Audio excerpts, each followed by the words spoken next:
Welcome back to another explainer. Today, we're decoding the invisible scaffolding of the universe. We're talking covalent bonding, but, not just as a bunch of boring rules on a chalkboard. We're actually going to see how the microscopic behavior of atoms translates directly into the macro world we live in.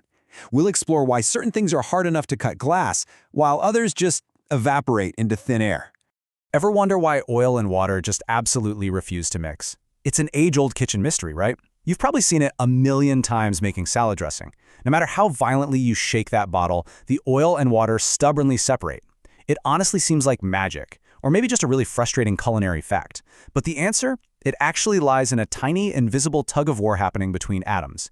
It's this whole dramatic story of sharing, greed, and geometry. So here's our roadmap for today. We'll start with the atomic tug-of-war, look at sharing electrons in bonds, see how that dictates polarity and molecular shape, scale up to giant covalent structures, and finally explore how structure determines properties. Let's get right into it. Section 1, the atomic tug-of-war. Before atoms can build these complex structures, they have to figure out how to actually interact with each other. And just like people, atoms have completely different personalities when it comes to sharing.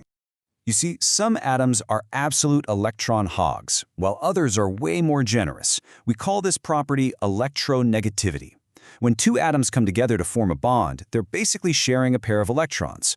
But sharing doesn't always mean sharing equally, right? Imagine two kids sharing a blanket.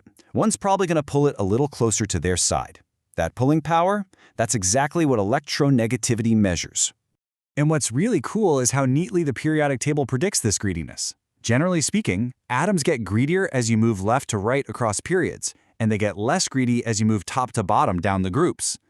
Sitting right there at the top right corner, if we ignore the noble gases who frankly don't want to share with anyone, is fluorine. Fluorine is the ultimate electron champion. It has the strongest pull on shared electrons of literally any element. Now, when two identical atoms bond together, like two hydrogens, it's a perfectly matched tug-of-war. The electrons sit perfectly in the middle. We call that a nonpolar bond. But introduce a really greedy atom to bond with a generous one? Well, that greedy atom pulls the negatively charged electrons way closer to itself. This creates a polar bond. It leaves the greedy side slightly negative and the generous side slightly positive. It's a tiny electrical imbalance, but man, it changes everything. Moving on to Section 2, sharing electrons in bonds. It's one thing to talk about sharing conceptually, but seeing how the electrons actually pair up really makes the chemistry click into place. Using the dot-cross method, we can clearly visualize this. Take a look at hydrogen sulfide here. We use dots for the electrons from one atom and crosses for the other.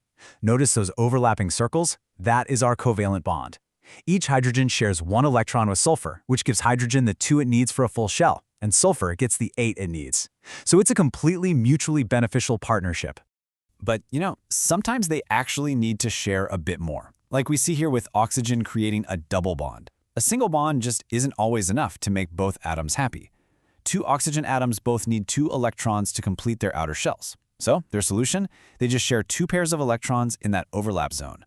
And those non-bonding electrons kind of hanging out on the outside, those are called lone pairs.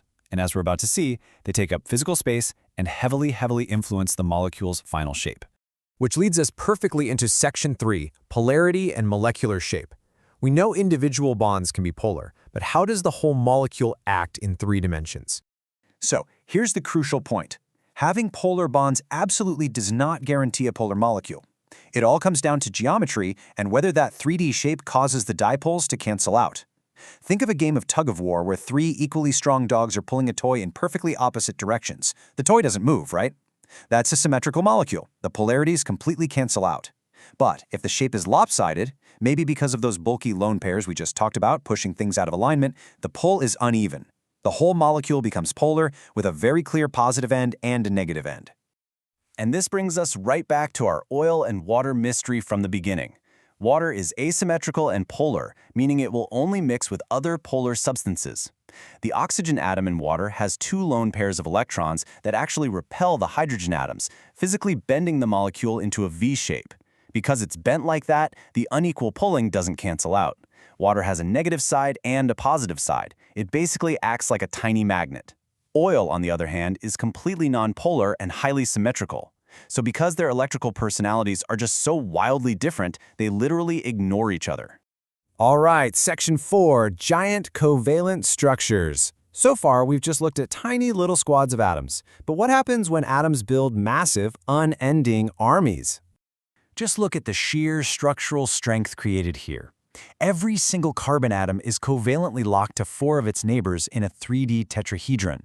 This is diamond. There are no individual separate molecules here. It's literally one continuous, giant network of super strong carbon-to-carbon bonds. Because every single atom is rigidly held in place in 3 dimensions, diamond is incredibly hard and requires a massive amount of energy to melt. Now compare that to graphite. Here, the carbons only bond to 3 others, creating these flat hexagonal layers that are connected only by weak intermolecular forces. It's fascinating, right? Because graphite is made of the exact same carbon atoms as diamond, but just by slightly changing the arrangement, you get a totally different material. The covalent bonds within the flat layers are super strong, but the forces between the layers are extremely weak. That means the layers can just easily slide right over one another.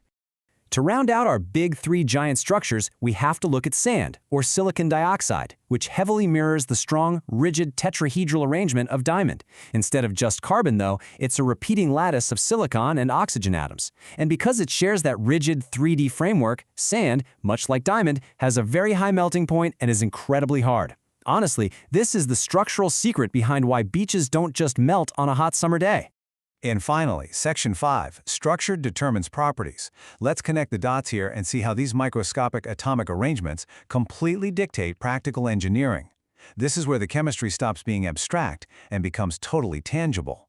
This is really our ultimate takeaway for today. Whether a substance is a volatile liquid, a tough drill bit, or a slippery lubricant depends entirely on its covalent structure. Look at how perfectly the macro properties map to the microstructure. Diamond's rigid 3D bonds make it absolutely perfect for heavy-duty cutting tools. Graphite's sliding layers make it an ideal dry lubricant for machinery.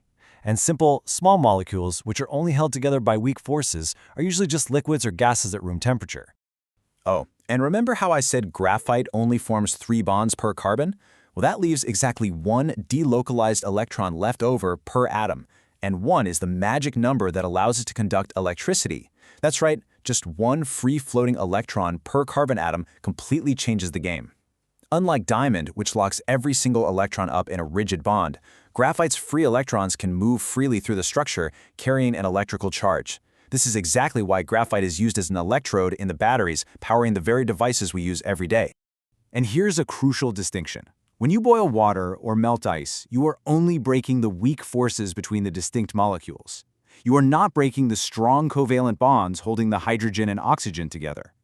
Think about it. If boiling water actually broke the covalent bonds, you'd be releasing highly flammable hydrogen and oxygen gas into your kitchen every single time you made a cup of tea. Thankfully, it only takes a little bit of heat to overcome the weak attractions between the separate water molecules, turning the liquid into steam while keeping the actual H2O perfectly intact. So it really leaves you wondering, doesn't it? If just shifting the arrangement of carbon atoms can turn a soft pencil lead into an indestructible diamond, what other futuristic materials could we engineer just by mastering covalent bonds? What undiscovered materials are out there waiting for us to just arrange their atoms in a brand new way? We've seen how understanding electronegativity, dot-cross diagrams, and 3D shapes gives us the power to explain the everyday world around us. By mastering these invisible connections, scientists are literally engineering new structures right now. Things like graphene and nanotubes that are stronger than steel and conduct electricity better than copper. The micro truly does build the macro. Keep exploring, and I'll catch you on the next explainer.